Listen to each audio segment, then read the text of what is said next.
BRS కు షాక్ల మీద షాక్లు తగులుతూ ఉన్నాయి. బీఆర్ఎస్ సీనియర్ నేత కడియం శ్రీహరి, కడియం కావ్య కాంగ్రెస్ లో చేరారు. అంటే బీఆర్ఎస్ పార్టీ మీకు అంత నమ్మకం పెట్టుకొని మీకు పిలిచి టికెట్ ఇచ్చినప్పుడు కూడా సడన్గా ఎందుకు రాజీనామా చేయాల్సి వచ్చింది? కొంచెం డిస్టర్బింగ్గానే ఉంది. జస్ట్ లెటర్ ఇచ్చినాం, బయటకు కూడా రాలే అప్పటికి పార్టీ నుంచి. అనేక మందితోటి మాటలు పడాల్సి ఉంటుంది, అనేక నిందలు మోపి ఎవరైతే మా మీద మాటలు అన్నారో అసలు వాళ్ళకి మా పేరెత్తే అర్హత కూడా లేదు. ఎందుకంటే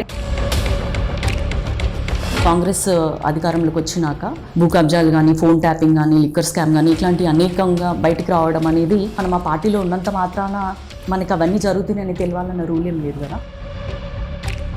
కడియం శ్రీహరి వరంగల్ జిల్లాలో ఉన్నటువంటి వ్యవస్థని బీఆర్ఎస్ పార్టీని పూర్తి స్థాయిలో భ్రష్టు పట్టించారు. ఈ రోజులు కూడా అసెంబ్లీలో ఒక స్ట్రాంగ్ వాయిస్ కడియం శ్రీహరి గారి. మిగతా మంత్రులందరూ కూడా ఎల్ఓపి గారు రావాలి అంటే నీకెందుకయ్యా నువ్వు హోమ్ మినిస్టర్ అయ్యేది లేదు, సచ్చేది లేదు, ఊకో శ్రీహరి గారు మీరు కడియం శ్రీహరికి అంత స్థాయి లేదు, లేదా అంత అవసరం లేదు. ఫస్ట్ ముఖ్యంగా అంటే కడియం శ్రీహరి, కడియం కావ్యని ఎంపీగా చేసేందుకే ఆరు రమేష్ కావచ్చు ఇతర పార్టీలకు పంపించే ప్రయత్నంలో నెంబర్ 1గా ఉన్నారనేది వాళ్ళు చెప్తారు. అదే అంటుందండి, అదంతా అయిపోయిన సినిమా.